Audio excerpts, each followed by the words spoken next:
Bienvenue dans ce premier podcast. Aujourd'hui, je suis super heureux de vous retrouver en compagnie de Mathis. Salut Paul, tu vas bien? Ça va bien et toi? Ça va super, merci. Je suis vraiment trop content parce que Mathis, on parle souvent ensemble de plein de sujets, musculation, alimentation, comment s'améliorer en fait physiquement. Et aujourd'hui, en fait, j'ai posé plein de questions à mes abonnés sur Instagram et toi aussi, tu as fait les mêmes. Et on va essayer de répondre à des questions plutôt axées débutants, on va dire. Et puis voilà, je te laisse te présenter si tu veux. Ouais, bah merci Paul. Bah moi je m'appelle Mathis, donc je suis coach diplômé. Donc moi mon processus c'est que je me base énormément sur les études scientifiques pour aider mes clients à atteindre leurs objectifs.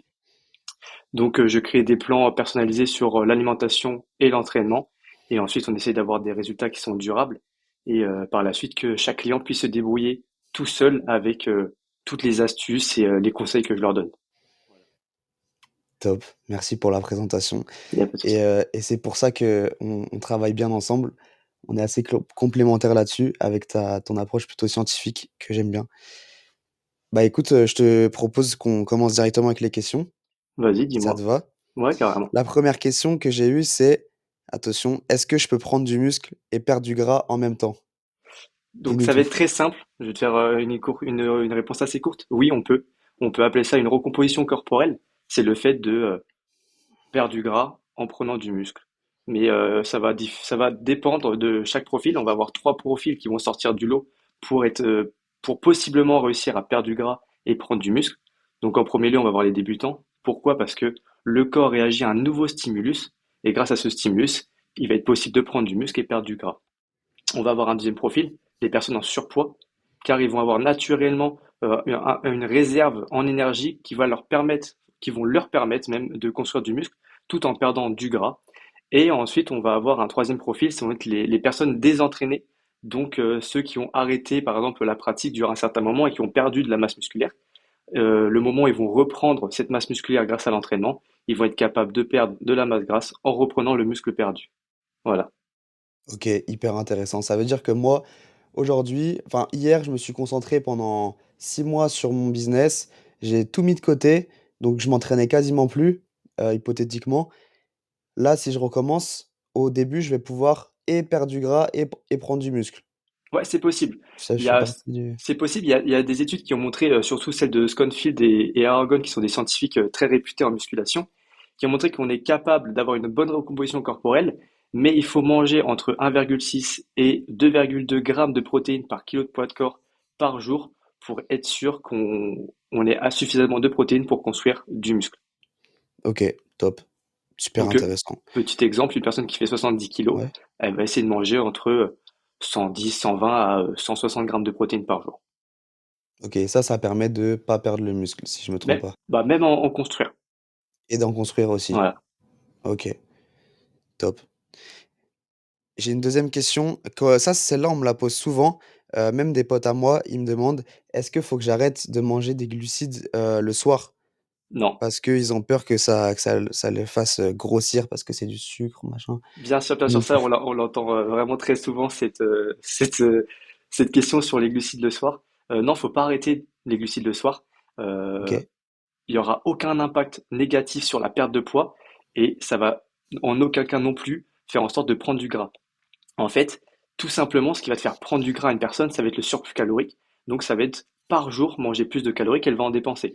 À l'inverse, une personne qui veut perdre du poids, c'est une personne qui va être en déficit calorique, donc qui va manger moins de calories qu'elle va en dépenser. Les glucides le soir, tant que ça rentre dans cette balance énergétique, tant que cette personne, à la fin de sa journée, reste en déficit calorique, elle ne va pas prendre de gras, même elle peut continuer à en perdre. Je peux rebondir sur des études assez récentes qui ont été faites avec Sofer, qui est très très intéressante. Cette étude elle a montré que grâce à un régime qui a été exclusivement basé sur la consommation de glucides le soir, euh, cette consommation n'entraînait aucune différence sur la perte de poids ni sur la prise de gras chez les différents participants. On a une deuxième étude qui a montré que cette consommation de glucides le soir améliorait drastiquement la qualité du sommeil parce qu'il y a une production plus importante de sérotonine et de mélatonine, donc des personnes qui vont avoir une meilleure qualité de sommeil. Effectivement, moi je l'ai remarqué aussi, personnellement. Je sais que, bah, par exemple, tout à l'heure, j'ai mangé un gros plat de riz Mmh. et on va avoir comme un espèce de petit coup de barre après et des fois, ça peut justement nous aider, enfin moi, en tout cas, ça peut m'aider à m'endormir. Alors je pense que c'est lié à ça, du coup? Ouais, c'est lié à ça. Quand tu vas avoir une consommation de glucides, tout dépend de la qualité des glucides que tu vas manger et Mmh. aussi si c'est des glucides rapides ou lentes. Les glucides rapides peuvent avoir un impact sur l'insuline et avoir un gros pic d'insuline, donc avoir un gros pic de glycémie. Et c'est ce Mmh. gros pic qui va donner des coups de barre chez certaines personnes. Donc c'est pour cela qu'il y a des personnes qui peuvent se ressentir un gros coup de barre dû à ce pic d'insuline avec une grosse consommation de glucides. OK, donc on va dire qu'il faut quand même, avoir un équilibre pour pas se retrouver avec plein d'énergie, C'est ça. le soir, quoi. Bah, pour faire simple, la consommation de protéines et de lipides en surplus des glucides vont permettre de réguler en fait cette glycémie et ne pas avoir un gros pic d'un coup et sentir très fatigué. Effectivement, très intéressant, d'où la on va dire la répartition de l'assiette peut être parfaite, comme, la répartition, ils appellent ça Harvard, répartition, où tu mets, 2/3 de légumes, enfin en tout cas avec des fibres. Tu mets un tiers glucides, un tiers protéines. On va dire que c'est l'assiette, parfaite pour, ne pas avoir ces gros pics d'insuline-là. Je pense que ça C'est se ça. rejoint un petit peu, Bah, c'est avec ce ça, que tu as tu me totalement disais. raison. Pour une personne qui veut perdre du gras, qui veut perdre du poids et construire du muscle, la répartition dans l'assiette est très importante. Et c'est vrai que bah, même l'apport en fibres va permettre de réguler aussi cette glycémie. OK. Alors là, on passe à la question suivante. J'ai des questions sur l'entraînement. Bah, je vais aller direct. Est-ce que je dois aller à l'échec sur chacune de mes séries? C'est une question qui est très intéressante, effectivement. Réponse claire et nette, c'est non. Pourquoi? Parce que aller à l'échec, donc c'est quoi déjà l'échec? C'est le fait d'aller lors d'une série au moment où on ne peut plus contracter son muscle. Ça veut dire qu'on ne peut plus réaliser une répétition car bah, typiquement on est dans l'incapacité, le muscle il est cuit. Ok? Donc ça c'est l'échec musculaire.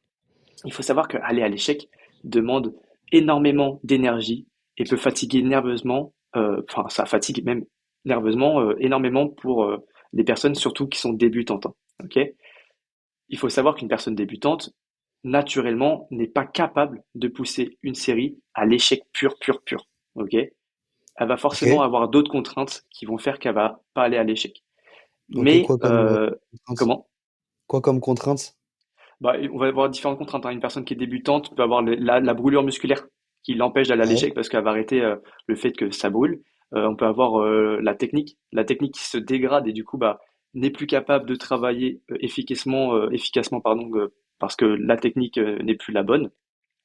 Et ensuite on peut avoir les douleurs qui peuvent s'apparaître, par exemple même qui peut être liée à une mauvaise technique, une douleur qui apparaît par exemple à l'épaule, qui est très très courant, et donc la personne doit arrêter la série et ses répétitions.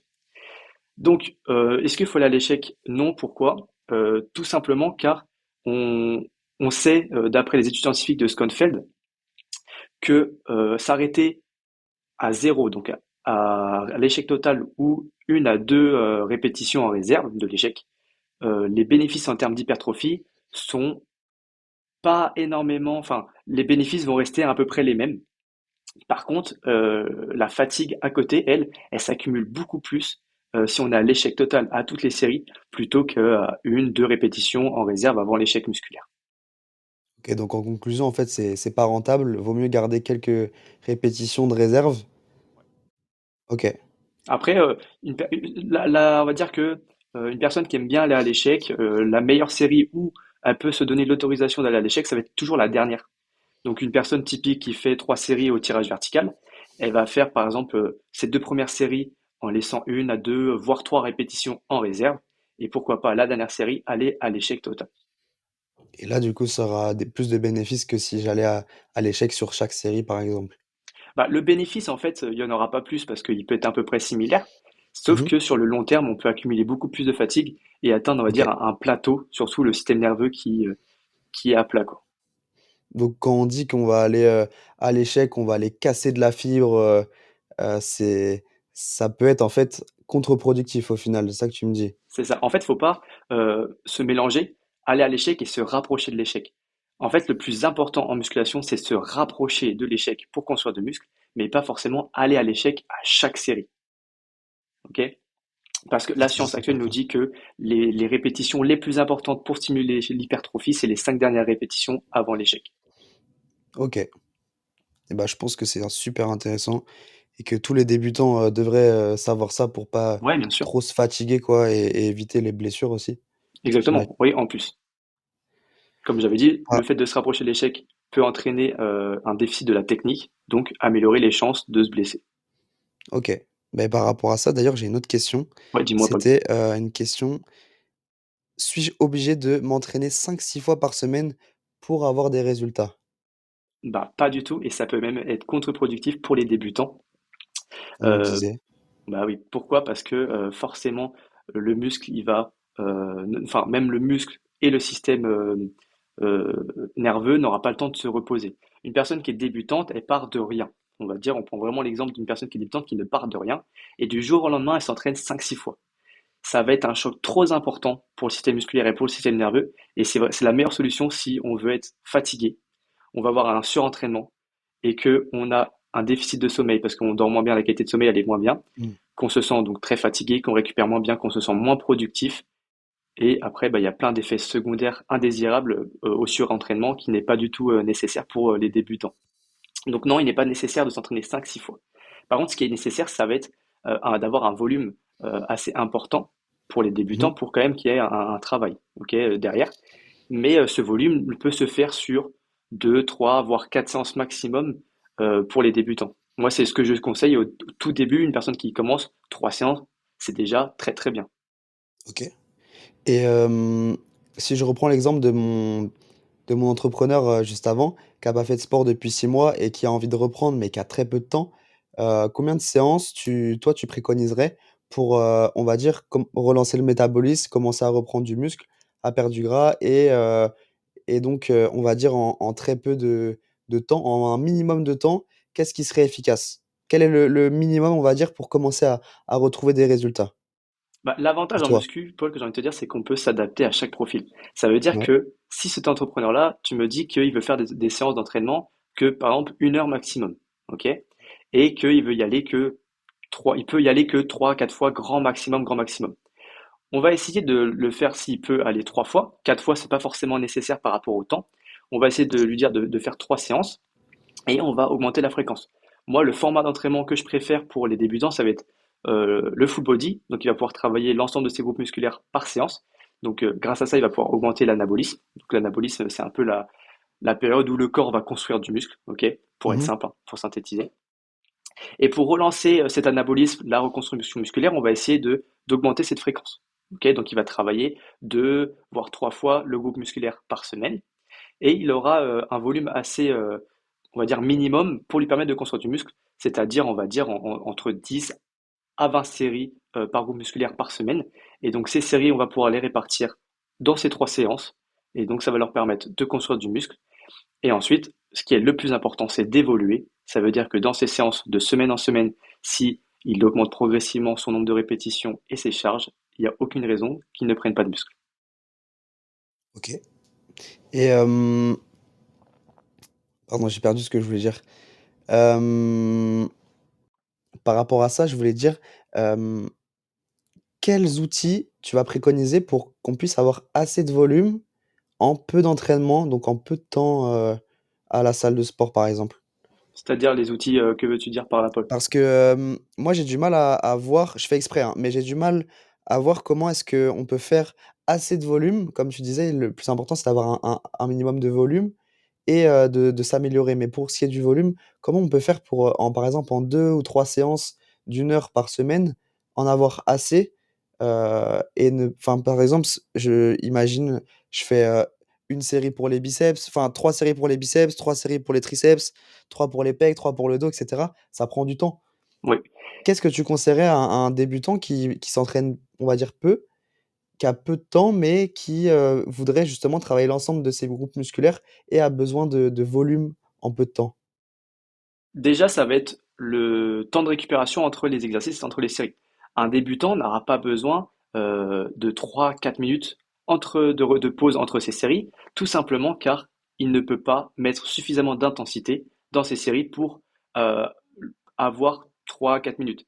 1 minute à 1 minute 30 de repos entre ces séries suffit largement.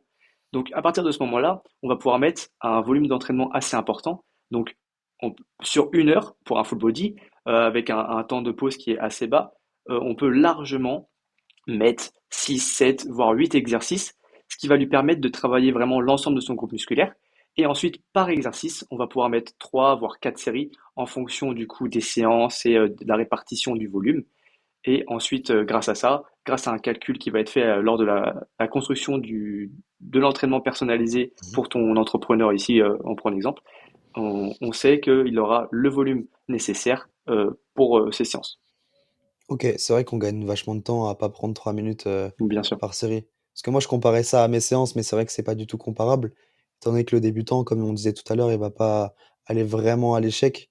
bien sûr. Donc en fait, c'est même s'il se sent vraiment, fatigué, toi, tu conseilles quand même de prendre peu de repos, quitte à faire une séance très intense et à la fin d'être, rincé, quoi. Ouais, tout à fait, parce que en fait, OK. déjà même avec un peu de temps de repos, c'est possible qu'il ne soit pas forcément rincé à la fin de la séance, car vu qu'il n'a pas la possibilité de mettre une grosse intensité, même 1 minute 30 de pause, ça va être nécessaire, enfin suffisant pour récupérer rapidement, enfin même pour bien OK. récupérer entre ces séries. OK, ça marche et est-ce que tu conseillerais, est-ce que ça, c'est une question que je me pose aussi, hem, si on va travailler un muscle en tout seul et si on va travailler un muscle sur un exercice polyarticulaire, est-ce qu'on va avoir autant de volume en ayant fait l'un ou l'autre? Est-ce que ça va compter un de volume pour je sais non, ma question elle est pas claire, je vais Si, je vais si, j'ai réessayer de compris la poser. totalement. Moi, j'ai compris totalement. Attends, j'essaie de la reposer. Est-ce qu'on aura le même volume? Par exemple, si je fais un exercice polyarticulaire comme, des dips, par exemple pour mes pectoraux, est-ce que ça va compter un pour mes pectoraux et un pour mes triceps? Ou alors, ça va compter un petit peu moins au niveau du volume? Ça, c'est ouais, c'est une question qui est très intéressante où certaines personnes ne prend pas forcément le temps de bien s'y pencher dessus. On va avoir deux types de séries. On va avoir les séries directes et les séries indirectes. Les Mmh séries mh. directes, c'est quand tu vas faire ton exercice, quel muscle principal tu vas cibler. Ici, pour tes pecs, toi, tu veux faire principalement les pecs. Donc, tu Mmh. auras une série directe sur tes triceps, sur tes pecs, pardon. Mais tu auras une série aussi indirecte sur tes triceps. Ok. Après, il y a des personnes qui vont compter 0,5 pour les groupes de muscles secondaires dans un polyarticulaire. Par exemple, ici, un dip, tu vas compter une série directe pour tes pecs et 0,5 série pour tes épaules, enfin, deltoïdes antérieurs, et 0,5 série pour tes triceps, OK. Deltoïde antérieur, avant d'épaule, hein, on est avant d'accord? d'épaule, c'est ça. OK, je confonds toujours. OK, donc ça veut dire qu'en faisant des exercices polyarticulaires, on peut aussi gagner du temps par rapport à ça? Bah, bien sûr, bah, pour un débutant, Mmh. les, on va préconiser vraiment les exercices polyarticulaires que monoarticulaires. OK. Parce que du coup, C'est com en fait, vu que compréhensible. dans un polyarticulaire, on travaille plus de groupes musculaires, c'est aussi pour augmenter facilement le volume de tous tes groupes musculaires par semaine. C'est plus facile. Ça marche. OK, merci pour, ta réponse. Pas de souci. Hem, ensuite, j'avais une autre question là, par rapport toujours à l'entraînement, c'est faut-il, changer souvent de programme? Non, enfin ça c'est un gros non. L'objectif en musculation, c'est de progresser. Donc comment on pourrait voir la progression si par exemple on change de programme tous les mois? Mmh mh. En fait, il faut avoir un plan d'entraînement personnalisé que tu vas suivre même sur le long terme, hein. Le même programme peut se conserver 1, 2 ans facile. L'objectif, c'est de progresser dessus. Ça va être d'augmenter ton nombre de répétitions, ça va être d'augmenter la charge. Et c'est ces petites victoires de séance en séance qui vont te permettre de progresser, d'augmenter ce stimulus appliqué sur tes muscles, donc augmenter ta croissance musculaire et donc prendre du muscle. Si on change trop rapidement de programme, on n'aura plus cette base d'évolution. En fait, on peut utiliser un autre exercice et en fait repartir de plus bas. Et entre guillemets, le fait de repartir de plus bas et remonter, ça peut entre guillemets faire perdre du temps dans sa progression et dans sa croissance musculaire.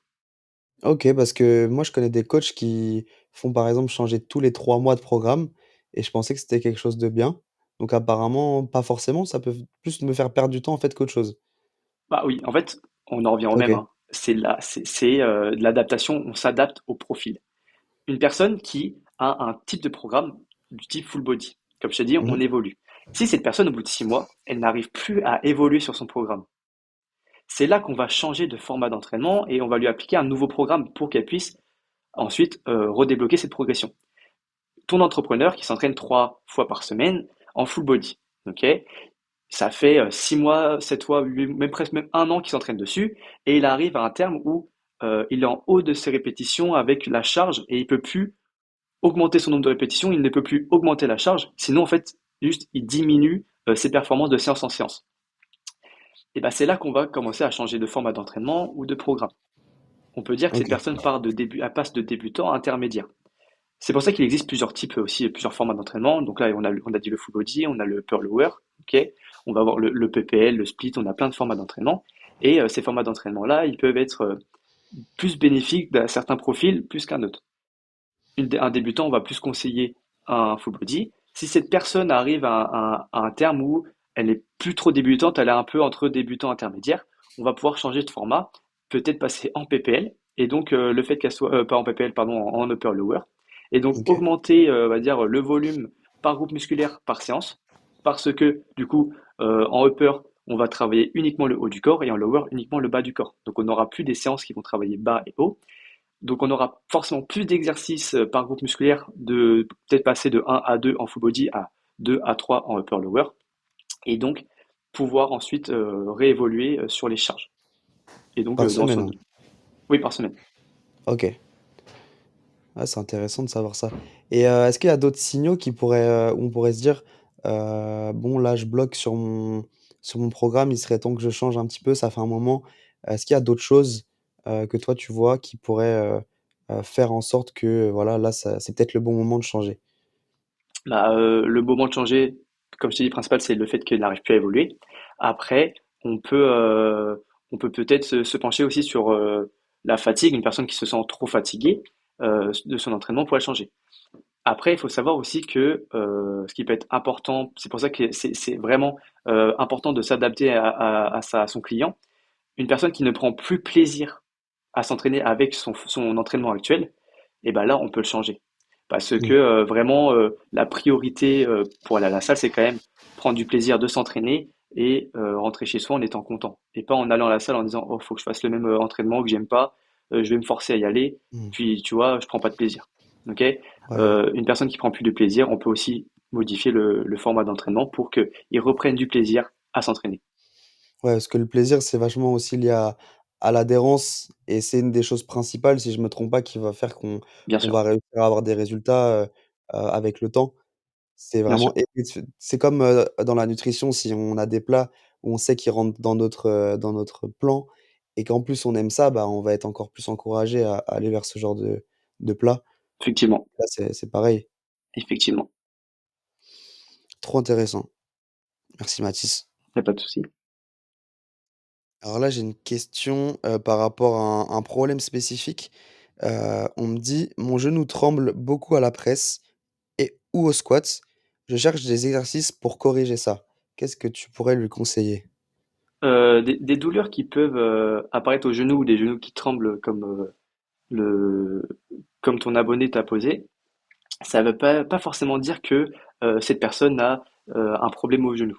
Ça peut être purement musculaire. Cette personne a une faiblesse musculaire, n'a pas suffisamment de force et du coup les muscles tremblent. Et ça peut être dû aussi au muscle antagoniste. Donc le muscle antagoniste, c'est le muscle à l'opposé du muscle en question. Ici, s'il veut faire de la presse, principalement, il veut essayer de travailler les quadriceps et les fessiers. Le muscle antagoniste peut être les ischio-jambiers. Si les ischio-jambiers sont en retard et qu'il a une grosse faiblesse musculaire aux ischio-jambiers, sachant que ça peut être un muscle stabilisateur du genou, c'est pas soi-disant c'est un muscle stabilisateur du genou lors d'un exercice de presse à cuisse. Si s'il a une faiblesse musculaire, le rôle de stabilisation de l'ischio ne sera pas effectif. Donc ça peut aussi causer ces problèmes de tremblement. On peut aussi avoir d'autres problèmes, hein. Forcément, on peut avoir des coordinations intramusculaires. Donc c'est ça, c'est le fait de... attends, mais en fait, attends, mes pauses. Alors, tu couperas ça. Voilà, donc ça c'était la première cause. Et concernant la deuxième cause, ça peut être le manque de mobilité avoir une raideur musculaire, le fait que Mmh. cette personne est plus mobile, que cette personne est, n'est pas, merde, j'ai oublié le terme, n'est pas souple, pardon. Si Mmh. cette personne n'est pas souple et elle a peu de mobilité, et qu'avec une grosse raideur musculaire, ça peut aussi causer des tremblements lors de ces exercices polyarticulaires où il va mettre lourd, comme la presse. Ouais, en plus, le connaissant bien, je sais que justement, il est pas très souple. Donc Ouais, Antoine, si tu passes par là, faut travailler la souplesse. D'ailleurs, bien comment sûr. on fait pour travailler la souplesse sans se blesser? Déjà, il faut savoir que être souple en musculation est très important pour éviter les blessures. Je vais parler d'un sujet qui peut en énerver chacun, ça va être les étirements.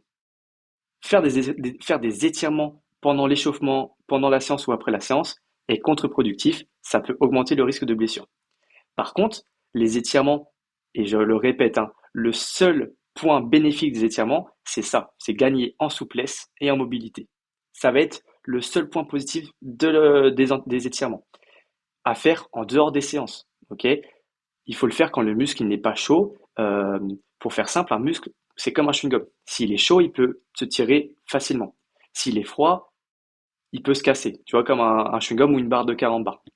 Si, en fait, lors une personne s'étire, il a le muscle chaud et qu'il surétire son muscle, il peut créer davantage de micro-liaisons musculaires en plus qu'il avait déjà créé lors des entraînements et donc augmenter son risque de blessure ou même se blesser facilement. Donc, on va essayer de faire des étirements en dehors des séances d'entraînement pour augmenter sa souplesse et sa mobilité, ce qui va te permettre ensuite dans les exercices d'augmenter les amplitudes de mouvement et éviter le risque de blessure. OK, effectivement, ouais, j'en avais parlé avec un kiné qui me disait ça. Il me disait: «Ouais, t'étires surtout pas, avant ta séance parce que tu vas commencer ta séance, tu vas déjà avoir un stress sur, tes articulations». Bien sûr, Ça rejoint ce que tu me dis. bien sûr. Et pour faire OK, bah, simple aussi, Antoine, ouais, pour faire tu simple sais ce qu'il aussi, te reste à faire. le fait de Dis-moi. faire après pour mieux récupérer, Mmh. c'est complètement bête parce que ton muscle, une fois qu'il est chaud, pour récupérer rapidement, il a besoin que le sang circule. Ok. Quand on étire, quand on étire le muscle, on comprime les vaisseaux sanguins. Donc ça empêche le sang de circuler normalement. Donc c'est vraiment contre-productif. OK. Ah, je savais pas. Merci beaucoup. Il n'y a pas de souci. On passe à la prochaine question. Question sur les femmes cette fois-ci. Pour une femme, est-ce qu'il faut 2 séances haut du corps par semaine? Faut voir la question comment elle le pose. C'est est-ce que il faut absolument 2 séances pour prendre du muscle haut du corps ou garder une bonne condition physique, ou est-ce qu'une femme a le droit de faire 2 séances? Moi, je pense que Moi, c'est plus. Toi, ce serait quoi, toi? je vais te dire, moi, ce que je pense. Après, je sais pas si c'est ce qu'elle a voulu dire ou pas, mais est-ce que, moi, je vois ça plutôt dans le style, tu vas me répondre, en fait, tu vas faire si tu veux, tu vas faire 2 réponses. Soit, 1re chose, c'est est-ce que je vais pas, devenir énorme comme un mec si je fais, Ouais, trop de séances haut du corps? Ou au contraire, est-ce que, on peut faire, 2 séances par semaine et toujours garder un volume, assez fort sur, peut-être les autres muscles qu'on veut, solliciter plutôt comme les fessiers, par exemple, heu, oui. pour une femme, je pense. Bah, il y a cette façon. Moi aussi, je le voyais de la sorte où est-ce que une femme est obligée de faire 2 séances pour avoir une bonne condition physique? Je le voyais aussi dans ce sens-là, tu vois. OK, vas-y. Euh, Bah, réponds comme tu veux. je vais répondre aux deux, hein, comme ça peut répondre à certaines femmes qui se posent la question d'un côté ou de l'autre. Est-ce qu'il faut absolument 2 séances pour une femme? La réponse est non. Je te l'ai dit tout à l'heure, on a un volume d'entraînement. Si on arrive sur une séance haut du corps, faire entre 6, 8, voire 10 séries sur les groupes musculaires principaux, donc le dos, les épaules, les pectoraux, surtout, J'ai trouvé quelques résultats sur le web. Je peux vous les montrer si vous me reposez la question t'entends sur vos Cyril là? téléphones. Oui, j'entends. Il y a T'as- Siri qui nous joue des tours là. Vas-y, recommence, y a pas de Ouais, souci. Si tu veux, je recommence. je te repose même la question et puis Ouais, au je pire, verrai vas-y, si je coupe ça ou si je le vas-y. laisse. Donc pour une femme, est-ce qu'il faut faire 2 séances pour le haut du corps par semaine? Donc, tu penses que tu es un peu comme moi, il y a 2 façons de visualiser cette question. La première partie, ça va être, est-ce que, la femme a besoin de 2 séances pour avoir une bonne condition physique? Ou, l'autre côté, c'est est-ce que si la femme fait 2 séances, elle va devenir trop musclée comme un homme? OK? Pour la première partie de cette question, est-ce que la femme a besoin de faire 2 séances pour avoir une bonne condition physique ou même prendre du muscle sans forcément devenir énorme? Non, il n'est pas indispensable de faire 2 séances. Pourquoi? On en revient au volume d'entraînement. Si sur sa séance haut du corps ou la séance où elle travaille le haut du corps, elle a un volume suffisant par semaine, donc un volume minimal pour essayer d'accroître son volume musculaire, et que de semaine en semaine sur cet entraînement, elle progresse, et ben, elle va prendre du muscle et entretenir sa condition physique. Après, de l'autre côté, c'est est-ce que une femme qui a besoin de rattraper son haut du corps parce que par exemple elle a un bas du corps qui est trop développé, il n'y a pas de contre-indication. Elle peut totalement s'entraîner comme un homme et faire 2 séances du haut du corps euh, dans sa semaine. OK, et quand tu dis, volume, suffisant, on l'a pas précisé tout à l'heure. Ouais. Qu'est-ce que tu entends par volume suffisant? Bah, pour une personne débutante, 6 à 10 séries par groupe musculaire par semaine, c'est déjà très bien. Ok, parce que on va pas pouvoir faire tous les groupes musculaires à 20 séries en 3 séances, par exemple. 6 à 10 séries par groupe musculaire par semaine, pardon, pour une personne qui est débutante, c'est très très bien. Ça suffit largement et cette personne va pouvoir évoluer sur ces séries-là et prendre du muscle. OK, et si on Après, est plus avancé?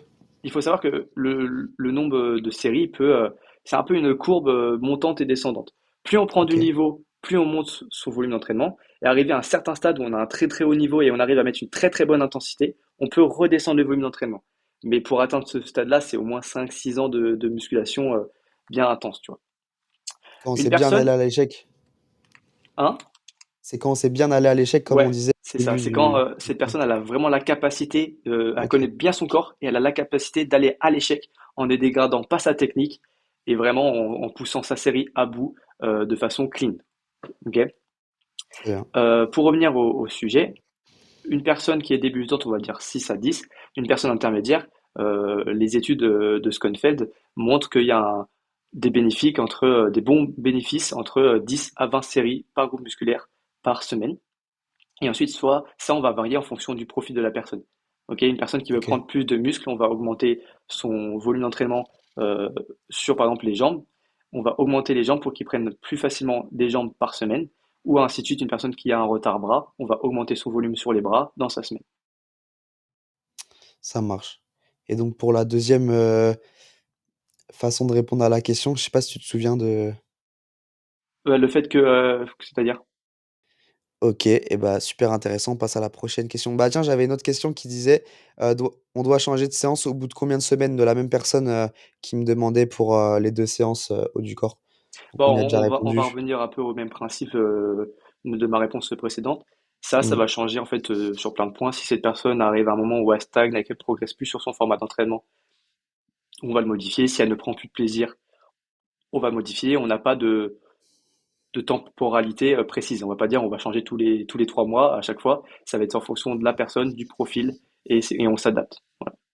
OK. D'ailleurs, n'hésitez pas, si vous êtes intéressé, à faire un bilan avec nous. En fait, moi et Mathis, on propose des appels, bilan gratuits.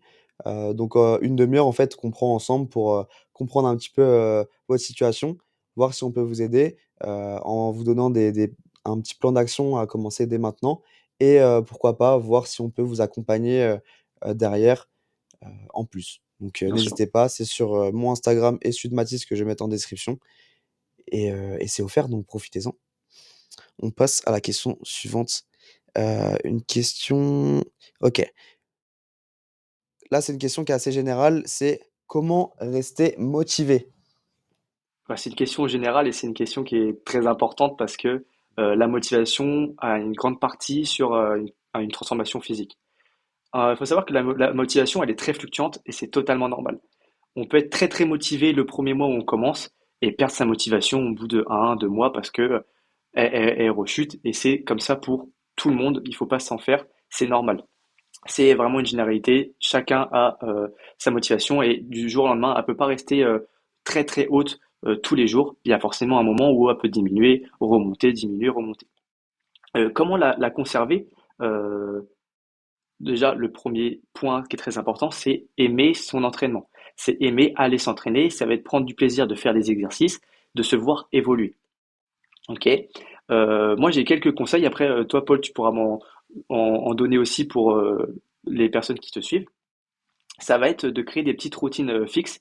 Donc, avoir des entraînements qui se font un peu au même jour dans une semaine. Et comme ça va créer une habitude d'entraînement. Ensuite, moi, ça va être se mettre des micro-objectifs.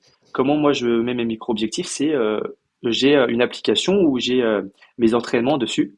Et du coup, je sais que dans mes exercices, ça va être sur telle série, je vais essayer de progresser, sur tel exercice, je vais essayer de monter de poids. Et du coup, à chaque fois, moi, de séance en séance, j'ai mes petits objectifs et j'ai mes petites victoires à la fin parce que j'ai réussi à progresser sur mes exercices. Et bah, moi, ça va être vraiment ce qui va me permettre de rester motivé sur la totalité de mes séances. Et toi, Paul, est-ce que OK. tu aurais des conseils là-dessus? Ouais, bah, c'était intéressant ce que tu as dit sur, les habitudes. Aujourd'hui, on sait que le cerveau, au bout de 1 mois à 1 mois et demi, il va essayer de en fait, le cerveau, c'est un flemmard, il va essayer de simplifier tout. Il va essayer de créer des systèmes pour, fonctionner en automatique, pour utiliser le moins d'énergie possible quand il y a une action à faire. Donc à partir du moment où on vient répéter, quelque chose, sur le temps, donc au moins 1 mois, c'est pas forcément tous les jours, mais par exemple, toutes les semaines, ton cerveau, il sait que 3 4 fois par semaine, voilà, il va s'entraîner ou il va bien manger ou, il va aller marcher et bah, ça va se mettre en automatique au bout d'un moment et donc en fait, le début, ça va être le plus dur, mais en fait, rester motivé après, ce sera simplifié si tu as vraiment réussi à tenir, ce truc de, y aller, régulièrement, quoi.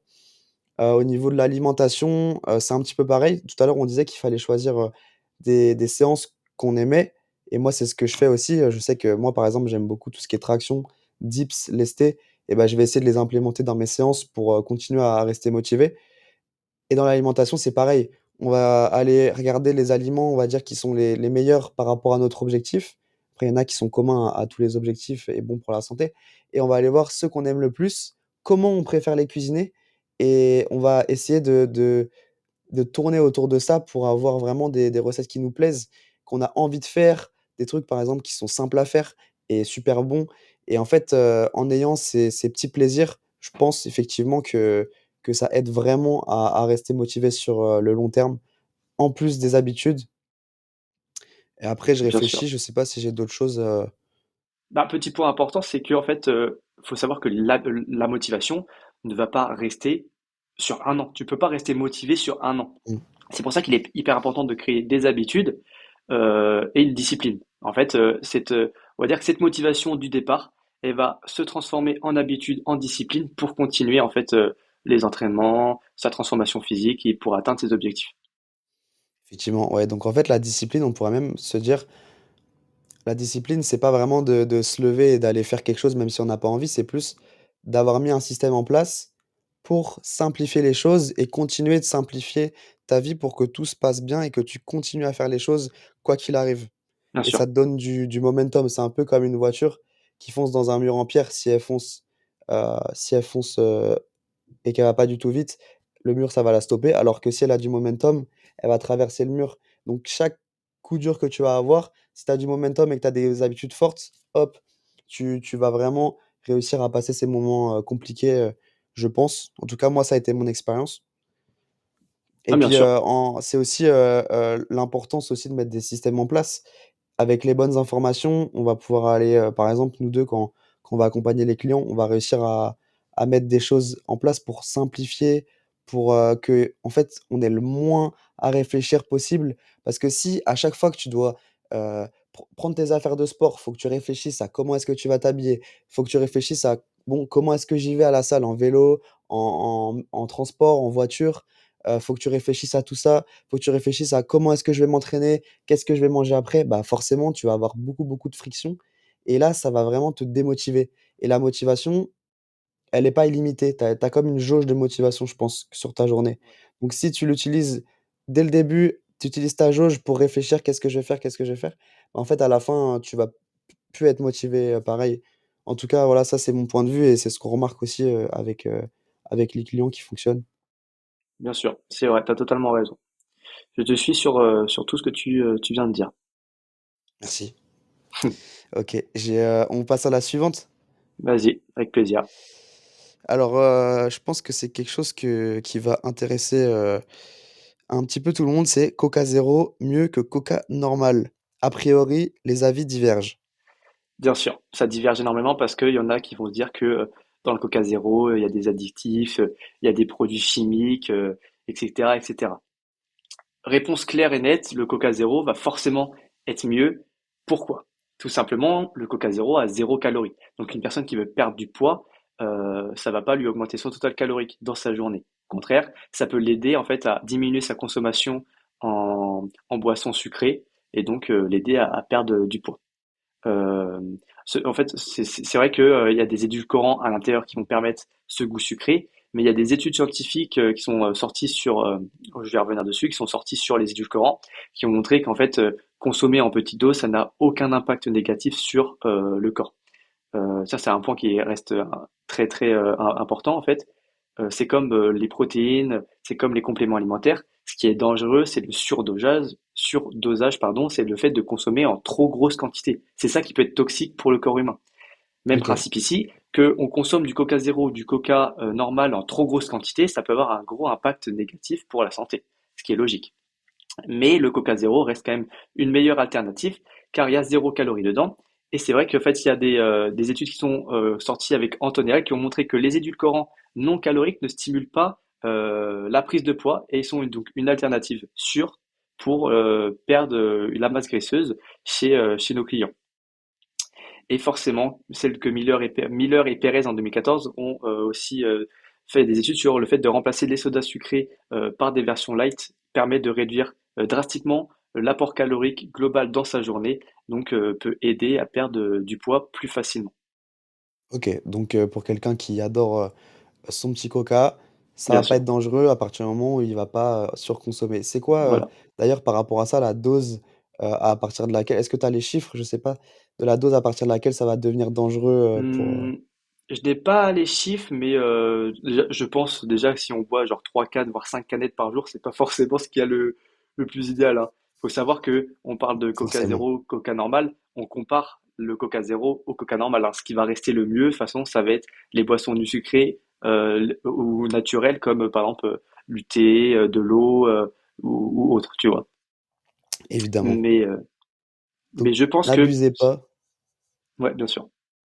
Je pense vas-y, que si vas-y. on compare 4 canettes de coca sucré, où tu sais qu'il y a 150 calories par canette, et que tu vas en boire 4, et que du coup ça te fait 600 calories dans ta journée, ou tu bois 4 coca zéro, et que du coup bah, ça te fait, on va dire, 10 calories ou 20 calories maximum, la question elle est vite répondue, tu vois. Mmh. 600 calories, ça fait beaucoup dans une journée, on se rend pas compte comme ça, mais Ouais, ouais, c'est énorme. C'est énorme. c'est le déficit qui peut, justement, créer, sur le long terme une perte, de notre masse graisseuse et qui va faire qu'on va pouvoir, avoir plus de muscles, perdre du poids, perdre du gras. Bien Donc sûr. forcément OK, intéressant aussi celle-là. Tu fini là-dessus ou pas? Ouais, moi c'est bon. Ouais? OK. J'ai une question sur la fenêtre anabolique. Qu'est-ce que tu penses de cette fenêtre anabolique? Est-ce que tu La peux fenêtre nous abolique, expliquer, elle ce est... que c'est aussi? Ouais. Faire un petit rappel. La fenêtre abolique, en fait, il y a eu pas mal de mythes sur le fait qu'il fallait consommer rapidement des protéines après la séance parce que ça te permet que les muscles vont venir chercher directement les protéines que tu ingères pour créer du muscle. Le Donc shaker ça, après la salle, c'est ça? ouais, c'est ça, c'est ça. OK. En fait, on sait maintenant que la fenêtre anabolique, elle ne dure pas que 60 minutes, elle dure beaucoup, beaucoup plus longtemps. On n'a pas forcément la fenêtre exacte parce que ça peut varier d'une personne à une autre, mais que en fait la synthèse protéique, donc le fait que ton corps consomme les protéines de manière optimale pour la création de tes muscles, va être augmentée entre 40, enfin voilà, ça va être augmentée après les séances entre 48 et 72 heures après. Donc la consommation de protéines euh, mais que ça soit 48 heures après ta séance, va permettre euh, d'utiliser ces protéines pour la construction de tes muscles. Ok. Donc il ne faut pas se précipiter à consommer directement tes protéines après la séance. Il y a encore Schoenfeld, donc ce scientifique très populaire en Qui Amérique. revient souvent. Ouais, il revient souvent. Il a expliqué que en fait la consommation de protéines le plus important, c'est le total que tu vas avoir dans ta journée. Ça va pas être le timing. Ok? Tant que OK. tous les jours, tu as atteint ton total de protéines qui te va être bénéfique, et ben, c'est là où tu auras les meilleurs résultats. Ça va pas être le fait que tu vas manger 20 grammes ou boire ton shaker directement après ta séance. Ouais, donc là, on est sur vraiment l'optimisation, des 1 qui vont pas Ouais, c'est forcément ça. servir, quoi. C'est ça. C'est OK, vraiment de la donc se concentrer sur, suroptimisation qui n'est pas forcément nécessaire pour un débutant. OK, d'ailleurs, Déjà prendre l'habitude de manger suffisamment de protéines avant de timer chaque repas, tu par rapport à ça, si moi, demain, j'arrive pas à manger assez de protéines, est-ce que tu conseillerais vraiment que je prenne de la whey ou alors toi, tu me conseillerais d'aller sur d'autres aliments, protéinés, autres? Enfin, du coup, des vrais vois. Ouais, aliments, pas de la il poudre. faut, bien sûr. Qu'est-ce que tu conseilles par rapport à ça, toi? Bah moi, ce que je conseille, si une personne est capable de manger suffisamment de protéines par l'alimentation, ça va être le meilleur chemin. Ok.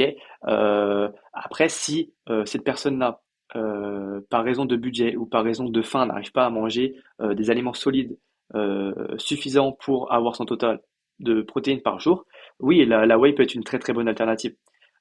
Comme beaucoup peut croire, la whey n'est pas chimique, c'est une protéine qui est de bonne qualité. Tout dépend après de la whey, hein, mais Ça dépend si on lesquels, prend, ouais. ouais, c'est ça. On va avoir l'isolate, la native, et après on a celle en dessous, je me rappelle même plus le nom carrément parce que j'en consomme pas parce que c'est de la whey de mauvaise qualité. Mais la whey isolate, ça veut dire que cette whey-là, elle va être pure, elle va être de très très bonne qualité, donc elle va permettre d'avoir une utilité sur la croissance musculaire et d'atteindre ce total de protéines par jour qui est nécessaire. OK, c'est très clair. Tiens, bah, j'ai une dernière question. Heu, on me demande: «Le cheat meal fait-il vraiment rater la progression?» Est-ce que ça va aller, est-ce que si j'ai un cheat meal le dimanche, ça va annuler toute ma semaine? Et ben, Qu'est-ce que tu en penses? il faut, pareil, hein, c'est des calculs, ça veut dire que on en revient au total calorique. Une personne qui va perdre du poids ou prendre du poids, ça va être par rapport à son total calorique. On en revient même, hein. Si elle veut perdre du poids, elle va être en déficit calorique. Si c'est un cheat meal qui est occasionnel et que à la fin de sa semaine, cette personne-là est toujours en déficit calorique, elle va perdre du poids. Mmh. Par contre, si ça devient un cheat meal trop fréquent et que ce cheat meal casse le déficit calorique, cette personne ne perdra pas de poids. Donc, c'est un peu oui et non. Ok, si c'est un cheat meal occasionnel où cette personne elle reste toujours en déficit calorique, et ben, ce cheat meal n'aura aucun souci pour la progression et pour sa perte de poids. OK, et tu penses pas toi que c'est un petit peu contre-productif d'aller, faire exprès parce que quand on dit cheat meal, on parle vraiment d'aller, tromper, d'aller, mince, j'ai plus le mot. Ouais, de casser, on va dire, son régime, d'aller Ouais, manger c'est une ça. grosse pizza, des burgers ou des trucs comme ça, quoi. Tu penses toi que ça que c est-ce que tu penses que c'est plutôt positif ou pas? De arrêter totalement ou de continuer à en faire? De continuer à en faire, de vraiment se dire: «Tiens, je casse Ouais, aujourd'hui ma diète», bien et de sûr. tout le reste de la semaine d'avoir une diète propre? Pour moi, c'est important. En fait, on peut prendre le OK. 80%, 20%, 80% d'une très bonne alimentation et 20% d'une alimentation où on se fait plaisir. Pourquoi c'est important? Le mot, il était se faire plaisir. On en revient même hein, à la motivation. Comme tu disais tout à l'heure sur l'alimentation, il est très important de se faire plaisir de temps en temps avec des aliments qui nous fait plaisir, qui nous donnent envie, parce que si on fait attention à une alimentation à 100% très très stricte, très très stricte, on va pouvoir au bout d'un moment lâcher prise et passer du tout au tout et se dire bon Mmh. bah de toute façon j'ai qu'une vie et bah je m'en fiche, je remange n'importe comment, je remange ce qui me fait plaisir. Donc pour moi non, il est quand même important de garder ses cheat meals et de se faire plaisir dans l'alimentation tant que c'est pas dans l'abus. OK. D'ailleurs, par rapport à ça, j'ai une question. On va parler du foutu pour foutu. Ouais. J'ai quelqu'un, dans mon entourage qui m'a dit récemment, «Ouais, moi, je me motive et cetera, je fais bien les choses pendant quelques semaines, je vais à la salle, je mange bien et cetera, et il y a un moment donné où je vais avoir envie de me faire plaisir. Je vais manger, par exemple, du coup, des cheat meals, je vais manger comme ça, je vais me faire plaisir et après je vais continuer, je vais manger et je vais, en fait, passer d'une spirale plutôt positive à une spirale négative où je vais aller manger de plus en plus, et m'entraîner de moins en moins. Qu'est-ce Bah, que tu en penses de ça? ce que j'en pense de ça, c'est en fait, on en revient à peu près au même de ce que j'ai dit, hein. C'est que si cette personne se mettait elle était trop stricte avec elle-même sur son alimentation ou sur l'entraînement, du coup, en fait, elle allait en entraînement plutôt par contrainte que par plaisir et qu'elle mangeait aussi par contrainte plus que par plaisir. Au bout d'un moment, cette personne va lâcher prise. Et que ça soit elle ou autre, ça va être pour tout le monde pareil. Donc il faut garder cette logique où il faut prendre du plaisir dans tout ce qu'on fait. Il Mmh. faut que ça soit quelque chose qui nous plaît. Qu'on aille s'entraîner, ça nous plaît. Qu'on mange correctement et qu'à des fois on se fait plaisir, ça nous plaît. Et comme ça va être sur le long terme. Il faut vraiment conserver ça sur le long terme. Et pour conserver ça sur le long terme, il faut faire quelque chose dont on ne va pas lâcher prise. Donc ça veut dire prendre du plaisir.